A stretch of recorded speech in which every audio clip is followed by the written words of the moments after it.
मृत्यु क्या है? मृत्यु के बाद अन्याय व सदैव के लिए दुनिया के अन्य स्थानों में आत्मा का पुनर्जन्म होता है, जिसे संसार या संसार चक्र कहा जाता है।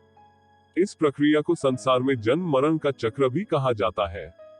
ये संसार में आत्मा का अनंत चलता रहता है, जब तक कि वह मोक्ष को नहीं प्राप्त होता है। अगली जन्म में आत्मा की स्थिति उसके कर्मों पर निर्भर करती है। यदि उसने अच्छे कर्म किए हैं, तो उसे अधिक सुखी और समृद्ध जन्म मिलता है।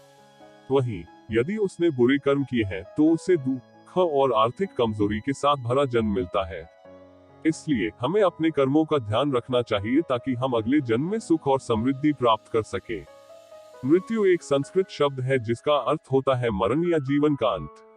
यह एक प्राकृतिक प्रक्रिया है जिसमें हर जीवित जीव को अंत में अपना शरीर छोड़ देना पड़ता है। मृत्यु शब्द मानव समाज में अत्यंत महत्वपूर्ण होता है, जो हम सभी को कभी न कभी अपने सामने रोजमर्रा का हिस्सा बनना पड़ता है। मृत्यु के बारे में अनेक पुराणों में वर्णन किया गया है। सभी पुराणों में इस विषय पर विस्तृत चर्चा होती है।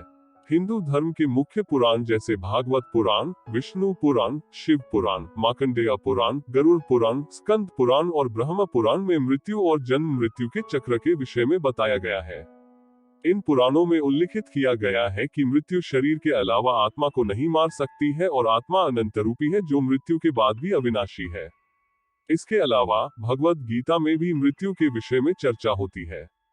इसमें भगवान कृष्ण अर्जुन को जीवन और मृत्यु के विषय में समझाते हुए कहते हैं कि जैसे हम नए वस्तुओं को लेने और उन्हें छोड़ने के लिए आत्मा शरीर को बदलती रहती है, उसी प्रकार जीवात्मा भी मृत्यु के बाद एक नए शरीर को धारण करती है। गरुड़ पुराण में मृत्यु के विषय में विस्तृत चर्चा की गई है। इस पुराण में बताया गया है कि मृत्यु के बाद आत्मा को अपने कर्मों के अनुसार नए शरीर में जन्म लेना पड़ता है। इस पुराण में आत्मा के जन्म मृत्यु चक्र, जीव जंतुओं के जन्म मृत्यु चक्र, विविध लोकों और नरकों के विषय में विस्तार से बताया गया है। गरुड़ पुराण में अधिकतर अध्याय मृत्यु के बाद के जीवन के विषय में होते हैं। इसमें जन्म मृत्यु के चक्र को समझाने के लिए उपयोगी सभी जानकारी दी गई है। इसके अलावा इस पुराण में मृत्यु के बाद आत्मा के पारलौकिक जीवन के विषय में भी विस्तृत जानकारी दी गई है। इस पुराण में इससे जुड़े विभिन्न रीति रिवाज और प्रथाएं भी वर्णित हैं जो लोग मृत्यु के बाद करते हैं।